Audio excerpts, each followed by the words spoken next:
कोभिडको संक्रमणका बेला नेपालको स्वास्थ्य सेवा छताछुल्ल भयो।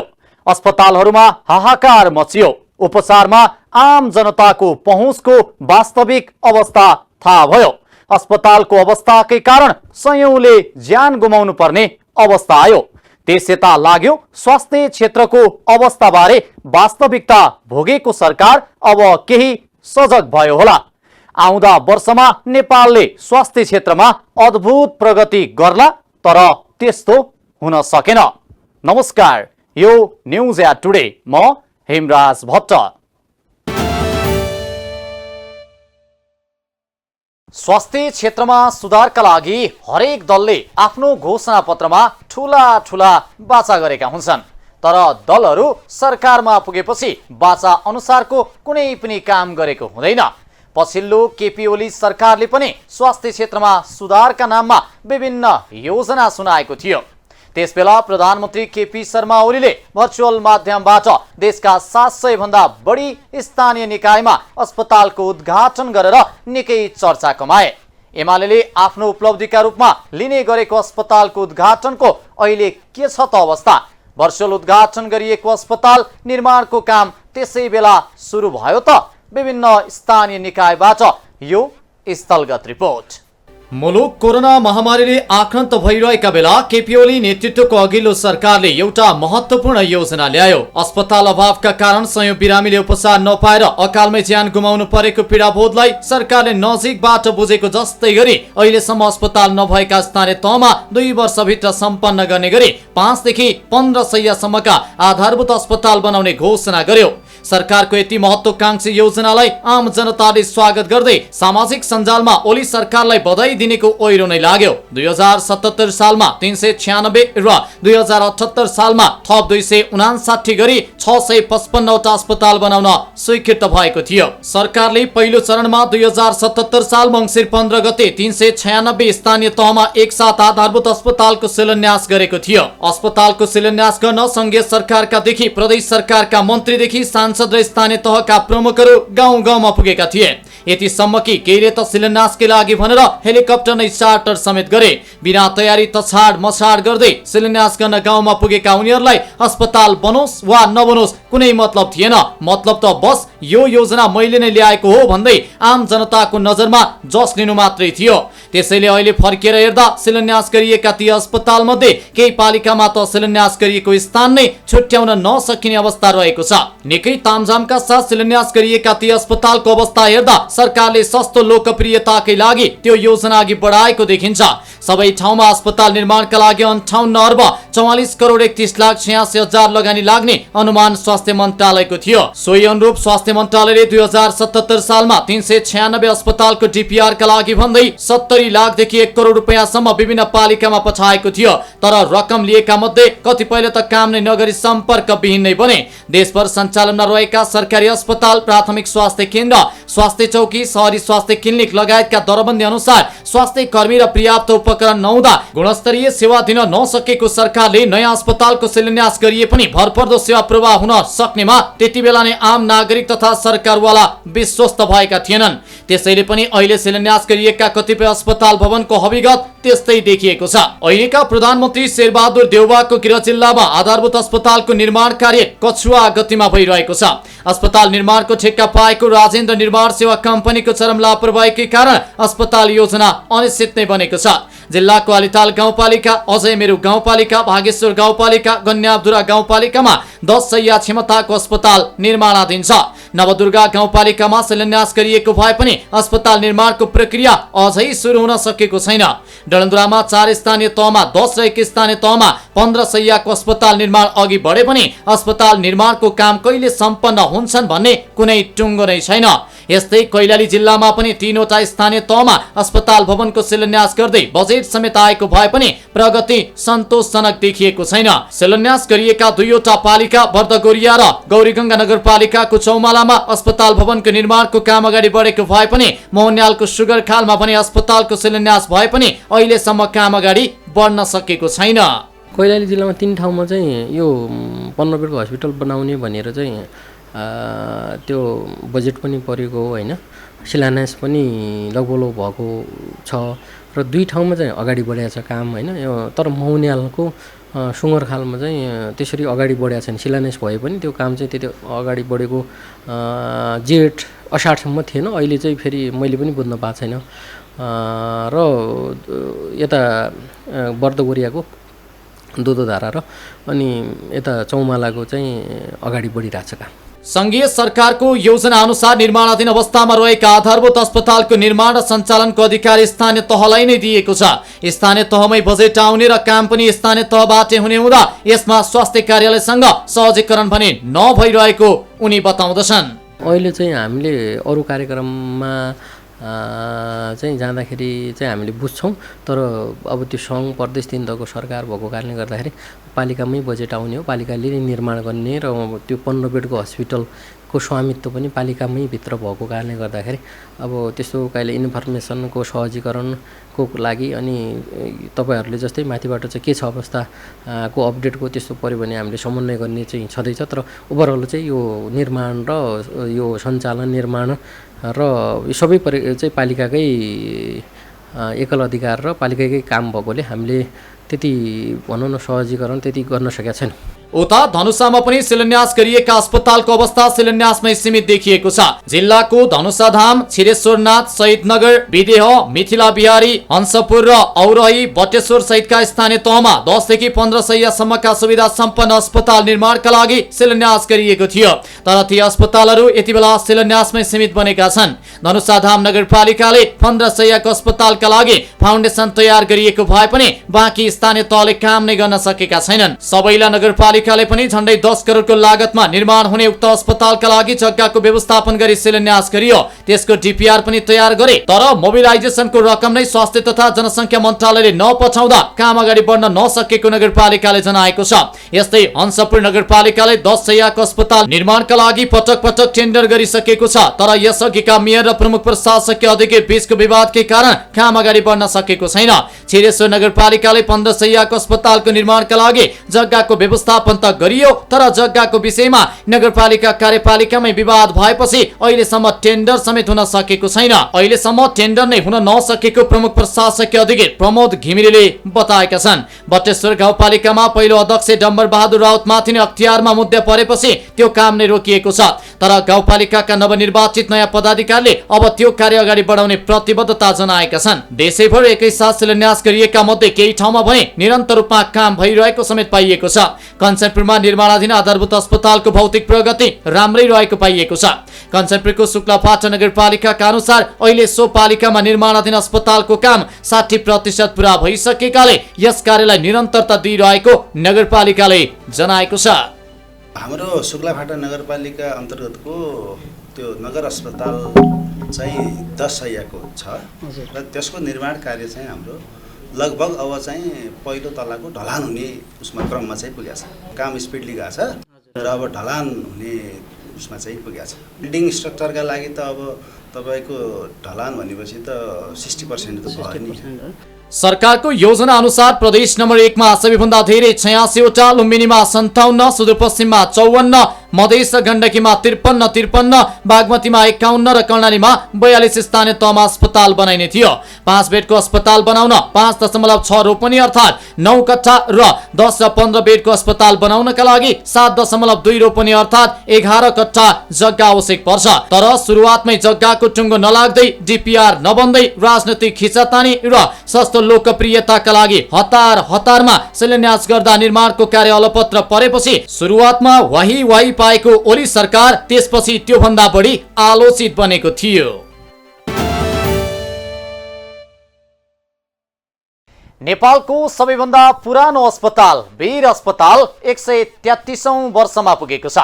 तत्कालीन राणा प्रधानमन्त्री वीर शमशेरका पालामा खुलेको अस्पताल त्यस यता आम सर्वसाधारणलाई स्वास्थ्य सेवा उपलब्ध गराउने देशको अग्रणी संस्था बनेको छ। तर पछिल्लो समय लामो इतिहास भएका सरकारी अस्पताल भन्दा निजी अस्पतालहरू जनताको रोजाइमा पर्न थालेका छन्। सरकारी अस्पतालको सुलभ उपचार भन्दा आम मानिसहरू निजी अस्पतालको महँगो उपचार रुचाउन थालेका छन्। तर यसको कारण उपचारको गुणस्तर र विशेषज्ञ सेवाको सहज पहुँच अस्पतालमा नहुनु हो भन्न सकिन्छ। नेपालको सबैभन्दा पुरानो तथा व्यस्त अस्पताल मध्येको एक हो वीर अस्पताल। राजधानी काठमाडौँमा रहेको वीर अस्पताल बिहीबार 133औं वर्षमा प्रवेश गरेको छ। सबैभन्दा पुरानो अस्पताल तथा सबैको भरोसाको केन्द्रबिन्दुको रूपमा रहेको सरकारी वीर अस्पतालमा सेवा लिन आउने सेवाग्राहीहरू अलमलमा पर्ने गरेका छन्। देशका विभिन्न कुना कन्दराबाट थुप्रै नागरिकहरू सस्तो तथा भरपर्दो उपचार पाउने भन्दै काठमाडौँ छिर्ने गर्छन्। तर यहाँ आउँदा कहाँ जाने, टिकट कसरी काट्ने, के गर्ने भन्ने विषयमा अलमलमा पर्ने गरेको अवस्था छ। यो अस्पताल विक्रम सम्वत 1947 मा वीर शमशेरद्वारा स्थापित गरिएको अस्पताल भएकाले वीर अस्पताल नामाकरण गरिएको हो। यो काठमाडौँ शहरको केन्द्रमा खुला मञ्च अगाडि अवस्थित छ। यो अस्पताल सन् 2003 पश्चात एक सरकारी एजेन्सी चिकित्सा विज्ञान राष्ट्रिय प्रतिष्ठान मार्फत सञ्चालित छ, जहाँ सोधपुछ कक्ष पनि गेट नजिकै हुनुको सट्टा भित्रीपट्टि हुँदा सेवाग्राहीहरूलाई सम्बन्धित डाक्टरको कोठासम्म पुग्नमा समस्या खडा भएको छ। काठमाडौँ वरपरका तथा हस्पिटल बारम्बार धाइरहने 1-2 जना बाहेक अरू सबै सेवाग्राहीहरू अलमलमा पर्ने गरेका छन्। रोग निको हुने अपेक्षामा वीर अस्पताल पुगेका बिरामीहरूलाई डाक्टरको कोठा पत्ता लगाउने आपत छ। वीर अस्पताल सरकारी अस्पताल भएकै कारण यस प्रकारको लापरवाही भएको हो कि भन्ने आशंका आम नागरिकहरूमा जागेको छ। सेवाग्राहीहरूले पहिला त कहाँ जाने भन्ने कुरा पत्ता लगाउनै समय लाग्ने र त्यसपछि पनि घण्टौसम्म लाइनमा बस्नुपर्ने विडम्बना भएको त्यहाँ सेवा लिन आउने सेवाग्राहीहरूले बताएका छन्। उक्त अस्पतालले देशभरका सबै तह र तबकाका व्यक्तिहरूका लागि उच्च गुणस्तरको चिकित्सा तथा शल्य चिकित्सा उपचार प्रवाह गर्दै आइरहेकोले सर्वसाधारणहरूलाई आकर्षित गर्ने गरेको छ। ग्रामीण भेगका धेरै बिरामीहरू यस अस्पतालमा निशुल्क चिकित्सा सेवा लिनका लागि टाढा टाढाबाट आउने गरेका छन्। हाल अस्पतालमा 458 शय्याको क्षमता रहेको छ। देशकै प्रसिद्ध डाक्टरहरू मध्ये केही यसै अस्पतालमा कार्यरत छन्। यसैको आधारमा जनताहरू दुर्गम स्थानबाट देशको संघीय राजधानी काठमाडौँमा आउने गर्छन्। साथै वीर अस्पतालमा अनलाइन टिकट प्रणाली सुरु भएकोमा कतिपय सेवाग्राहीहरूलाई यसको विषयमा जानकारी सम्म पनि छैन। यसले पनि नागरिकहरूमा अन्योलता पैदा गरेको छ। मोबाइलबाटै अनलाइन टिकट लिन सकिन्छ भनेर जानकारी पनि टाँसेर राखिएको छ। तर त्यो पढेर अनलाइन टिकट लिने मेसो धेरैलाई नहुँदा खाली पोस्टरको रूपमा मात्र टाँसिएको छ। तर त्यहाँ कुर्सी राखिएका छन्। अनलाइन टिकटको प्रक्रिया बारे अवगत गराउने कर्मचारी भने त्यहाँ देखिँदैनन्। अस्पताल आउँदा अन्योल नै हुने र झन टिकट प्रणालीमा आम नागरिकहरू सबै अलमलमा नै भएको सेवाग्राहीहरूले बताएका छन्। त्यति त थाहा त हुँदैन चाहिँ होइन। अब हामी त यसो हेरेर कहाँ छ के छ यसो डुलेर मात्रै छिरिरहेको छ कि डाइरेक्ट त हामीले थाहा हुँदैन त्यहाँसम्म होइन। अब डाइरेक्ट थाहा हुँदैन त अब लेखेको हुँदैन, यहाँ के छ भनेर यसो बुझ्ने मान्छे त्यहाँ राखेको हुँदैन। अब कोही झर्किने पनि हुन्छ अनि सोध्नु पनि अलि अप्ठ्यारै हुन्छ कि त्यस कारण जहाँ पनि हस्पिटलमा अनलाइन टिकट यस्तो हो, कहिले जानेको हुन्छ कहिले जाने हुँदैन। हामीले चाहिँ जान्दैन कि त्यसरी टिकट काट्नु। नजान्नाले के समस्या? नजाने धेरै समस्या छ नि। त्यो त अब नजानेको मान्छेले धेरै समस्या नि त। अब कोही एउटा अक्षर नजान्ला, अब कहिले पढ्न लेखेर नजाने हुन्छ होइन। अब टिकट मात्रै काट्ने लाइन जाने मात्रै बस्ने जाने हुन्छ। हामीले चाहिँ अनलाइन त्यसरी जाने हुँदैन। सोर्स फोर्स भएकाहरूले भने अन्य सेवाग्राहीहरूको तुलनामा घण्टौं लाइनमा नबसेरै सहज रूपमा सेवा लिइरहेकाले कसैलाई काखा र कसैलाई पाखा गरी समेत सेवा प्रवाह भएको सेवाग्राहीको गुनासो छ। भिड हुन्छ, सरकारी हस्पिटल हो, मान्छेहरू सबैजना सस्तो खोजेर आइरहेको हुन्छन् होइन। अब हाम्रो नेपालीहरू सबैजना धनी छैनन्, त्यही अनुसारले सुविधाको लागि आइरहेको हुन्छन्। भिड हुन्छ, अब सबैलाई सहज त नहोला, त्यही पनि अब कतिले सोर्स फोर्स लाएर गरिरहेको हुन्छन्, नहुनेको लाइन बसेर गरिरहेछन्, दुःख सुख चलिरहेछ। सबै नेपाली स्वास्थ्य सेवा लिन आउने र आफू बिरामी परेका समयमा पनि 1.5 घण्टासम्म लाइनमा बस्नुपर्ने बाध्यता कायमै रहेको वीर अस्पतालमा आफन्त भेट्न आएकी रामेछापकी निरु कडरियाले बताइन्। दूरदराजबाट आउने सेवाग्राहीहरू भने सोधपुछ कक्ष भित्र हुँदा समस्या परेका छन्। सोधपुछ कक्ष गेट नजिकै भएको खण्डमा सुनमा सुगन्ध हुने सेवाग्राही बताउँछन्। अब हामी पढे लेखेकोलाई त सजिलै लाग्छ, नपढ्नेहरूलाई चाहिँ गाह्रो लाग्छ होला। म आउँदाखेरि लाइनमा बसेर टिकट लिएर लाइनमा बस्दा कति घण्टा बस्नुपर्छ? पर्छ नि, कहिले काहीँ 1.5-2 घण्टै बस्नुपर्छ, कहिले काहीँ अब जो छिटो आयो त्यही अनुसारले हुने त हुने होइन। अब हामीलाई त सहजै हुन्छ, अलिकति नयाँ होइन, गाउँबाट आउनेलाई चाहिँ अलिकति गाह्रै होला। सोधपुछ कक्ष भित्र छ, बाहिर गेटै भइदिएको कस्तो हुन्छ? अझ राम्रो हुन्थ्यो नि होइन। आउने मान्छेले तुरुन्त देख्थ्यो, उसले तुरुन्त सोध्न पाउँथ्यो होइन। कहाँ कुन सुविधा कुन ठाउँमा हुन्छ भन्ने कुरा पहिले नै थाहा पाउँथ्यो नि त। अनि धेरै ठाउँ डुल्नु पर्दैन थियो, झन् राम्रो हुन्थ्यो। अन्योलमा पर्दा सोधपुछको लागि कसैलाई सोद्धा प्रष्ट जानकारी नपाउने गरेको हुँदा अन्योल माथि झन अन्योल थपिएको अर्का सेवाग्राही सुरेश राई यादवले पनि गुनासो गरेका छन्। यहाँ अब बढी कमरा भएर अनि यहाँहरूको मान्छेलाई त त्यति गाह्रो भइरहेको छैन अनि हाम्रो उताको मान्छेलाई चाहिँ सोधपुछको लागि अलि यता ज्यादा सोद्धा केही चाहिँ भन्छ नि कि रिक्वेस्टेड फलानु ठाउँमा जानुस् त्यो भन्दैन जानुस् न उतै छ भनेर यस्तै भन्दैछ अब अलिकति यही छ मधेसीले हजुर मधेसीलाई त त्यति नेपाली पनि त्यो बोल्न अप्ठ्यारो छ अनि बुझ्न पनि अप्ठ्यारो छ सबैले थाहा हुँदैन सोधपुछ कता छ अनि बाहिर गेटमा राखिदियो भने त्यो अलिक राम्रो हुन्थ्यो सबैले थाहा हुन्थ्यो कि यहाँ गेटमा छ यहाँ सोद्धा सबै थाहा भइहाल्छ। यता वीर अस्पतालको 133औं वार्षिक उत्सवमा सहभागी रहेका प्रधानमन्त्री शेरबहादुर देउवाले कोभिड महामारी पूर्ण रूपमा नियन्त्रण गर्नुपर्ने आवश्यकता औल्याएका छन्। उनले भविष्यमा आउन सक्ने विभिन्न महामारीहरूको नियन्त्रणका लागि पनि सरकारले आफ्नो सामर्थ्यको विकास गर्नुपर्ने बताए। क्यान्सर जस्ता घातक रोगहरूको समयमै सहज ढंगले उपचार हुने व्यवस्था मिलाउन पनि सम्बन्धित स्वास्थ्य संस्थाहरूले ध्यान दिने प्रधानमन्त्री देउवाले विश्वास व्यक्त गरे। आफ्नो सेवालाई नागरिकको आवश्यकता अनुसार विस्तार गर्दै लागेकोमा मलाई खुसी लागेको छ।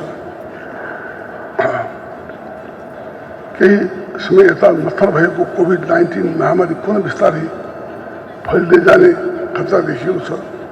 अझ यसलाई पूर्ण रूपमा नियन्त्रण गर्दै भविष्यमा आउन सक्ने अन्य विविध किसिमका महामारीसँग पनि जुझ्ने सामर्थ्य हामीले विकास गर्नुपर्ने खाँचो छ। साथै क्यान्सर जस्ता घातक रोगका बिरामीलाई सबै सहज उपचार गराउने गरी आवश्यक व्यवस्था मिलाउन उपचार व्यवस्थापनले ध्यान दिने विश्वास लिएको छु। भविष्यमा विश्वको प्रमुख स्वास्थ्य समस्या भनेको सर्ने भन्दा पनि नसर्ने रोगहरू छन् भन्ने विश्व स्वास्थ्य सङ्गठनले पूर्वानुमान गरेको छ। प्रधानमन्त्री देउवाले सर्वसाधारण नागरिकलाई स्वास्थ्य सेवा सर्वसुलभ ढंगले उपलब्ध गराउन सरकार कटिबद्ध रहेको बताए। स्वास्थ्य सेवालाई नागरिकको मौलिक हकको रूपमा संविधानमै व्यवस्था गरेको स्पष्ट पार्दै उनले सरकारले त्यसका लागि आवश्यक बजेटको व्यवस्था समेत गरेको बताएका छन्। प्रधानमन्त्री तथा मन्त्री परिषद कार्यालयका राज्य मन्त्री उमेश श्रेष्ठले क्यान्सर जस्ता घातक रोगका लागि सहज ढंगले उपचार गराउन सरकारले बजेटको व्यवस्था गरे पनि त्यसको सदुपयोग गर्न नसकेको भन्दै वीर अस्पताल व्यवस्थापनको आलोचना गरे। उनले वीर अस्पताल मुलुकको सबैभन्दा जेठो अस्पताल भएको उल्लेख गर्दै स्वास्थ्य क्षेत्रका लागि आवश्यक जनशक्तिको विकासमा ध्यान दिनुपर्ने आवश्यकता पनि औल्याए। सेन्ट्रलमा आउने सेन्ट्रलमै धेरै चाप छ, त्यही भएकोले चाहिँ अब प्रदेश र स्थानीय तहको हस्पिटललाई पनि स्ट्रेन्थन गर्न जरुरी जस्तो लाग्छ। र यसको अलावा अब यहाँ कतिपय कुराहरू बजेट सरकारले दिएको छ, जस्तै कि क्यान्सरको पेट स्क्यानदेखि लिएर साइक्लोटनदेखि लिएर एउटा सानो चिजहरूलाई पनि हामीले अहिलेसम्म इन्डियामा पठाउनु पर्छ। बजेट छ, सरकारले बजेट दिएको छ, तर त्यसको पूर्ण सदुपयोग गर्नको लागि म आग्रह गर्न चाहन्छु। वीर अस्पतालका कार्यवाहक प्रमुख प्रशासकीय अधिकृत डाक्टर भूपेन्द्र कुमार बस्नेतले बिरामीहरूको चापलाई धान्न सक्ने गरी अस्पतालमा आवश्यक जनशक्तिको व्यवस्थापन गरिदिन सरकारसँग माग गरेका छन्। उनले पुराना भौतिक संरचनाहरूको पुनः निर्माणका लागि अस्पताललाई बजेटको समेत आवश्यकता रहेको बताएका छन्। चुनौती र समाधान कर्मचारी तथा जनशक्ति व्यवस्थापनमा नयाँ प्रविधिको ज्ञानमा आधारित सेवा प्रवाह गर्न नयाँ प्रविधिको ज्ञान भएको दक्ष जनशक्तिको आवश्यक रहेको छ। यसरी बदलिदो आधुनिक प्रविधि अनुरूप यस अस्पताललाई पनि स्तरोन्नति गर्नु हाम्रो चुनौती रहेछ।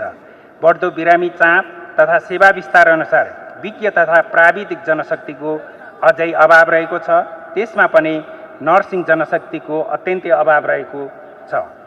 कार्यवाहक प्रमुख प्रशासकीय अधिकृत बस्नेतले अस्पतालले बिरामीहरूलाई स्वास्थ्य उपचारमा सकेको योगदान गर्दै आएको पनि बताए। सरकारले सञ्चालनमा ल्याएको वीर अस्पताल मात्र होइन, जुनसुकै निकायले पनि नागरिकलाई सहज र सस्तो रूपमा सेवा प्रवाह गर्नु अति आवश्यक छ। जनताको समस्या तथा गुनासालाई सम्बोधन गर्नु सरकारको प्रमुख दायित्व हो। नागरिकको अभिभावकको रूपमा रहेको सरकारले जनतालाई कसरी सहज र सुलभ रूपमा सेवा सञ्चालन गर्ने भन्ने विषयमा गम्भीर भएर लाग्न जरुरी छ।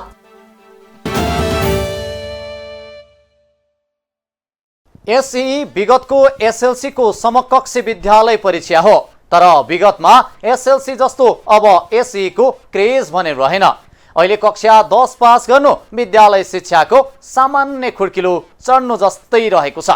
तर विगतको परिपाटी अनुसार नै एसईलाई एक प्रमुख परीक्षा जस्तै मान्यता भने दिइन्छ। एसईको नतिजा समग्र देशले कुरेर बसेको हुन्छ अनि त्यसै नतिजाको आधारमा नेपालमा विद्यालय शिक्षाको गुणस्तर आकलन गर्ने पनि गरिन्छ। तर यस पटकको एसईको नतिजाले भने हाम्रो शिक्षाको गुणस्तरमा केही प्रश्न खडा गरेको छ। विगतको तुलनामा यस वर्षको एसई माध्यमिक शिक्षा परीक्षाको नतिजा 5 वर्ष यताकै कमजोर देखिएको छ। बुधबार राष्ट्रिय परीक्षा बोर्डले सार्वजनिक गरेको नतिजा अनुसार 4,95,751 परीक्षार्थी मध्ये 42 जनाले मात्रै जीपीए 4 मा 4 ल्याएका छन्, जुन कोरोना महामारी अघि 2074-75 को भन्दा पनि कम हो। समान किसिमको परीक्षा र मूल्याङ्कनको ग्रेडिङ पद्धति हुँदा 2074 मा 74 जना र 2075 मा 106 जनाले 4 जीपीए ल्याएका थिए। कोरोना महामारीको समयमा विद्यालयले नै मूल्याङ्कन गरेकाले एसई मा 4 जीपीए प्राप्त गर्ने विद्यार्थीको संख्या अस्वाभाविक रूपमै धेरै थियो, जुन अस्वाभाविक थियो भन्ने अहिलेको नतिजाले प्रष्ट रूपमा देखाएको छ। 2077 मा 8,444 जना र 2076 मा 9,319 जनाले 4 जीपीए ल्याएका थिए। बोर्डले त्यो समयमा नतिजाको प्रमाणीकरण मात्र गरेको थियो। यस्तै कतिपयले नतिजा कमजोर हुनुलाई कोरोना कालको शैक्षिक क्षतिका रूपमा विश्लेषण गरेका छन्। गत वैशाख 9 देखि 20 सम्म सञ्चालित एसई को नतिजा अनुसार 9,603 जना अर्थात् 1.94% मात्रै सबैभन्दा उच्च 3.64 जीपीए प्राप्त गरेका छन्, जबकि 2075 मा 17,500 भन्दा बढी अर्थात् 3.83% ले उक्त जीपीए ल्याएका थिए। परीक्षार्थीको संख्या अहिले भन्दा त्यति बेला 36,000 ले कम थियो। जीपीए का 8 ग्रेड मध्ये 5 वटामा नतिजा ल्याउने विद्यार्थीको प्रतिशत 2075 को तुलनामा यस पटक कम छ। 41,627 जना अर्थात् 8.40% ले मात्रै यसपालि 3.6 जीपीए ल्याएका छन्। 4 वर्ष अघि 51,000 जना अर्थात् 11.12% को जीपीए 3.6 थियो। यसपटक जीपीए 2.8 3.2 ल्याउने विद्यार्थी 69,900 जना छन्। यस्तै 90,758 जनाले जीपीए 2.4, 2.8 र 1,12,733 जनाले जीपीए 2.2, 2.4 ल्याएका छन्। मध्यम स्तरका यी तीनवटा ग्रेडिङमा भने कोभिड अघिको तुलनामा नतिजा सुधार भएको हो। कोरोना महामारी अघिदेखि नै मध्यम स्तरको जीपीए प्राप्त गर्ने विद्यार्थीको संख्या उच्च छ। यसपटक जीपीए 1.6, 2.0 ल्याउने 1,05,94 जना, जीपीए 1.2, 1.6 ल्याउने 44,806 जना र जीपीए 0.8, 1.2 प्राप्त गर्ने 3,280 जना विद्यार्थी छन्। तल्लो तहका यी ग्रेडमा परेका विद्यार्थीको संख्या पहिले भन्दा घटेको छ। परीक्षामा 22,640 विद्यार्थी अनुपस्थित थिए। पाठ्यक्रम विकास केन्द्रले गत पुसमा सैद्धान्तिक तर्फ न्यूनतम 35% अङ्क ल्याएर ग्रेड सिटमा नन ग्रेडिङ एनजी उल्लेख गर्ने व्यवस्था गरेको थियो। एसई को प्रारम्भिक नतिजा विश्लेषण गर्दा खस्केको पाइएपछि अन्तिम समयमा उक्त निर्णयबाट बोर्ड पछाडि हट्यो। यसपटक 2074-75 मा जस्तै लेटर ग्रेडिङ कार्यविधि 2072 अनुसार नतिजा सार्वजनिक गरिएको छ, जसमा 35 भन्दा कम अङ्क प्राप्त गर्ने विद्यार्थीको पनि ग्रेडिङ गरिएको छ। लेटर ग्रेडिङ कार्यविधिमा भने सैद्धान्तिकमा थोरै नम्बर ल्याए पनि शिक्षकले दिने प्रयोगात्मक तर्फको नम्बर पनि एकमुष्ट जोडिएर विद्यार्थीको ग्रेडिङ हुन्छ। 2073 देखि अधिकांश विषयमा शिक्षकले प्रयोगात्मक नम्बर दिन पाउने व्यवस्था लागू गरिएको थियो। 2078 मा स्वीकृत पद्धतिमा सैद्धान्तिक र प्रयोगात्मक तर्फको नम्बर छुट्टा छुट्टै ग्रेडिङ गरिने उल्लेख छ। 2072 को कार्यविधि लागू गर्न निजी विद्यालय सञ्चालकले शिक्षा मन्त्री देवेन्द्र पौडेललाई दबाब दिएका थिए। त्यसपछि शिक्षा मन्त्रालयले दुवै कार्यविधि मध्ये कुनै एउटाबाट नतिजा सार्वजनिक गर्न बोर्डलाई अनुमति दिएको थियो। बोर्ड स्रोतका अनुसार शिक्षा मन्त्री पौडेलले कार्यविधि 2072 अनुसार नतिजा तयार पार्न मौखिक निर्देशन दिएपछि 1 सातासम्म नतिजा रोकेर राखिएको थियो। बोर्डले मंगलबार मात्रै पुरानै कार्यविधिबाट नतिजा प्रकाशन गर्ने निर्णय गरेको हो। यता बोर्ड र विद्यालयले परीक्षा सञ्चालन गर्दाको नतिजाबाट शिक्षकले मन परी नम्बर दिएको वा बोर्डले अप्ठ्यारा प्रश्न सोधेको हुन सक्ने देखिएको शिक्षाविदहरू बताउँछन्। यो वर्षको नतिजाले शिक्षक, अभिभावक, विद्यार्थीमा समेत नकारात्मक सोच आउने शिक्षाविदको बुझाइ छ। सरकारकै भाषामा पनि पढाइ 2 महिना मात्रै, शिक्षककै ढङ्गमा पनि पढाइ थोरै छ, विद्यार्थीकै सोचमा पनि त्यसै छ। यसको माने के हो भने कम पढाएर बढी राम्रो नतिजा निकाल्ने किसिमको दृष्टिकोणबाट अहिले सरकार ग्रसित छ। त्यसमाथि पनि 35 नम्बर नभइकन पास हुँदैन भनेर भन्ने हिजोको चिन्तन थियो भने अब त्यसलाई फेरि तत्कालै लागू हुन्छ भनेर भने नियमलाई बदलेर फेरि के गरिदियो भनेर भन्दै अहिलेदेखि नै यसलाई बदलेर 35 नआए पनि पास हुने भन्ने किसिमको तरिका गर्यो। त्यसले कमजोर विद्यार्थी प्रणालीमा हाल्यो। अब यसबाट खराबी के जनिने हो भने शिक्षकले पनि नपढाए हुन्छ भनेर भन्ने बुझ्ने भयो, विद्यार्थी पनि नपढे हुन्छ भन्ने बुझ्ने भयो, अभिभावकलाई नि के रहेछ नेपालको पढाइ भन्ने किसिमको स्थिति आयो र यसले गर्दाखेरि 11 क्लासमा जाने विद्यार्थीहरू बडो कमजोर विद्यार्थीहरू अब हामी प्रणालीमा हाल्यौँ। अर्कोतर्फ शिक्षकले सिकाएका धेरै कुरालाई विद्यार्थीहरूले जस्ताको त्यस्तै अनुसरण गर्ने हुँदा विद्यार्थीहरूलाई पाठ्य पुस्तक भन्दा बाहिर गएर उनीहरूको व्यक्तित्व विकास गराउने खालका कुराहरू सिकाउनु पर्ने जानकारहरू बताउँछन्। यस विषयमा शिक्षाको पूर्व तयारी गर्नुपर्ने शिक्षाविदहरूको बुझाइ छ। विद्यालयले पनि शिक्षाको सुविधामा यथेष्ट ध्यान दिनु जरुरी देखिन्छ। अहिलेको यो परिस्थिति सिर्जना हुनुमा शिक्षा मन्त्रालय पनि दोषी देखिएको शिक्षाविद विद्यानाथ कोइराला बताउँछन्। कोरोना महामारीबाट एसई खस्केको भन्ने कुरा गलत भएको उनी बताउँछन्। अहिलेको जुन परिस्थिति सिर्जना गर्यो शिक्षा मन्त्रालयले दोष बोक्नुपर्छ। पहिलेको ढङ्गले जुन कोरोनाले गर्दाखेरि यस्तो भयो भनेर भन्ने दुस्साहसी कुराकानी वा झुट कुराकानी भन्नु हुँदैन। त्यो भनेको अपराध हो। कोरोना लाग्यो भने पनि समाधान यसरी गर्नुपर्छ भन्ने चिन्तन चाहिँ बोक्नुपर्ने हो। अब त्यसैले 11मा पढ्ने केटाकेटीहरूको निम्ति कसरी तिनीहरूलाई विभिन्न ढङ्गबाट पढाउन सकिन्छ, कसरी तिनीलाई गरिखाने बनाउन सकिन्छ, कसरी तिनीलाई गराएर पढाइ जोड्न सकिन्छ, कसरी तिनीलाई चाहिँ भोलि गतिलो मान्छे बनाउन सकिन्छ भन्ने किसिमको चिन्तन चाहिँ एकदमै गहिरिएर गर्नु पर्यो। तर राष्ट्रिय परीक्षा बोर्डले भने नतिजा सन्तोषजनक रहेको दावी गरेको छ। कोभिडको समस्या पुरै नहटेको र सबै परिस्थिति ठिक नभएको अवस्थामा अहिलेको नतिजा राम्रो भएको दावी गर्दै आएको छ। यता संसदमा समेत यो चासोको विषय बनेको छ। बिहिबारको राष्ट्रिय सभा बैठकमा बोल्दै सांसद प्रकाश पन्तले एसई परीक्षामा विद्यालयले मूल्याङ्कन गर्दा 4 जीपीए ल्याउने 9000 जना भन्दा बढी र परीक्षा बोर्डले मूल्याङ्कन गर्दा 42 जनाले मात्रै ल्याएको भन्दै बोर्डको नतिजा ठिक कि विद्यालयको नतिजा ठिक हो भन्नेमा छानबिन गर्नुपर्ने बताए। एसई पार गर्नेहरू सबैलाई बधाई र शुभकामना व्यक्त गर्न चाहन्छु। किन खस्किएको शिक्षाको गुणस्तर सधैँ एसईको रिजल्ट भएपछि क्वेसन आइरहेको छ। विद्यालयले मूल्याङ्कन गर्दा जीपीए 4 ल्याउने 9000 बढी थिए र बोर्डले परीक्षा लिँदाखेरि चाहिँ 42 जना मात्रै भए। किन यस्तो भयो, कहाँ किन र कसरी यो फरक परेको? अब यो 42 ग्रेड ल्याउने ठिक हो कि 9000 बढी ल्याउने ठिक हो कि विद्यालय ठिक हो कि बोर्ड ठिक हो भन्ने कुराको छानबिन अनुसन्धान पनि होस्। राज्य स्तरबाट शिक्षामा अरबौंको लगानी, आधुनिक प्रविधिका बावजुद एसईको नतिजा 5 वर्ष यताकै कमजोर देखिएको छ। अर्कोतर्फ माध्यमिक तहसम्मको शिक्षाको अधिकार स्थानीय सरकारलाई नै दिएको छ, जसले विद्यार्थीको अवस्था अनुसार आवश्यक कदमहरू चालेर उनीहरूको शिक्षालाई अझ बलियो बनाउन सक्थे। तर नतिजाले त्यसो देखाएन। आगामी दिनमा नतिजा उन्मुख शिक्षाका लागि विद्यार्थी, अभिभावक, विद्यालय, सरकार सहित सम्बन्धित सबै पक्षले मेहनत गर्नुपर्ने देखिन्छ।